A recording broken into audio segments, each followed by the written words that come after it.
On the way to a long-postponed family reunion, my husband stiffened and whispered, "Turn the car around, now." I blinked at him, half laughing, but his face was pale, his jaw tight. This wasn't a joke. I pulled off at the last exit before the border. The road curved like it was giving me one last chance to decide who I trusted. My husband Ethan never panicked. His calm had carried us through house fires, sick kids, broken cars. But as soon as we left the highway, I saw his shoulders drop. Still tense, but less like stone. "Tell me," I said. He shook his head. "Just not there." Our 3 kids, Liam, Sophie, and Max, stirred in the back seat, half awake, asking if we'd forgotten something. I lied and said yes. For 20 minutes we drove aimlessly through pine forests until Ethan told me to pull into a deserted service road. He stepped out, opened the trunk, and called me over. Inside the red duffel my parents had insisted we carry for them, wedged between clothes, were plastic packets, far too many to mistake for anything innocent. The world tilted under me. "They put that in our car," I whispered. He nodded, jaw clenched. "With the kids." My chest locked as though my ribs had turned to metal bars.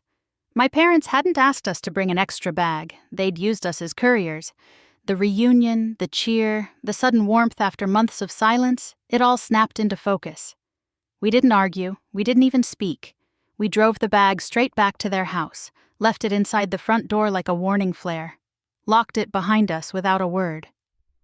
That night, when my mother finally called, her voice sugar-coated, all I said was, "We returned it. Don't call again." Then I hung up.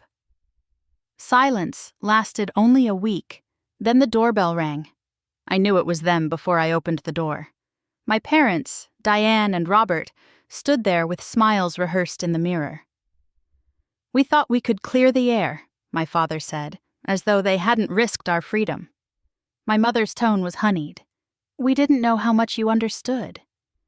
"You put it in our trunk," I said flatly, "with your grandchildren in the back seat."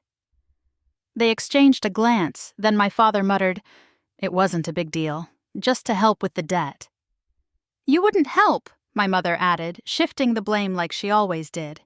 I didn't shout, I didn't cry, I just said, "You didn't betray only me. You risked Ethan and the kids. This is over. Don't come back."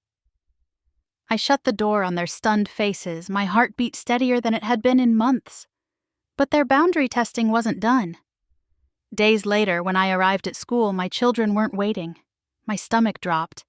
A teacher, cheerful and oblivious, told me, "Oh, your parents picked them up.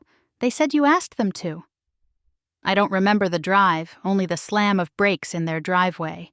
Inside, balloons, candy, expensive toys littered the living room. My kids were glowing, thrilled, caught in a storm of bribery disguised as affection. "Time to go," I said, trying to mask the quake in my voice. They pouted, begged, clutched their new treasures. My mother, slicing cake, sang after me, "They'll come back. They always do." That night, I told Ethan we had to leave the state. No arguments, no hesitation, just survival. We chose North Carolina. Ethan's company had an office there, and his parents lived nearby, steady, grounded people who'd never gamble with our lives. Within weeks, we sold the house, blocked numbers, and disappeared. Not in anger, but in pursuit of peace. The mountains welcomed us. The air smelled of pine, the children settled into new schools, and for the first time in years I felt the knot in my chest loosen.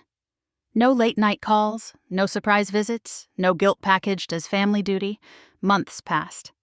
One afternoon, a cousin's voicemail landed like an echo from another life.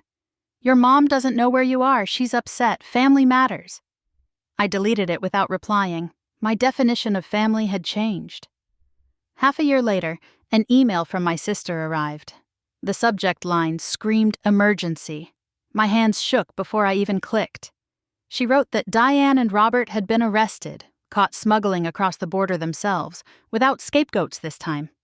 The charges: possession with intent to distribute, attempting to transport controlled substances.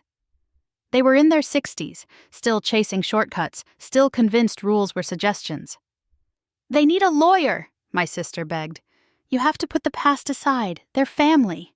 I stared at the blinking cursor. Thought about the bag in our trunk, about the look in Ethan's eyes when he realized how close we'd come to losing everything. I typed one line. I showed up once, I won't again. Then I hit send. News trickled in later, plea deals, 4 years each. Enough time to sit with what they'd done, though I doubted reflection was part of their nature. For me, the sentence had already been carried out. Distance, silence, freedom. These days, the kids laugh more easily. Ethan sleeps without the weight of someone else's mess pressing on him. And I, for the first time, no longer translate guilt into silence. We didn't vanish, we escaped. And I don't regret the boundary, not for a single breath.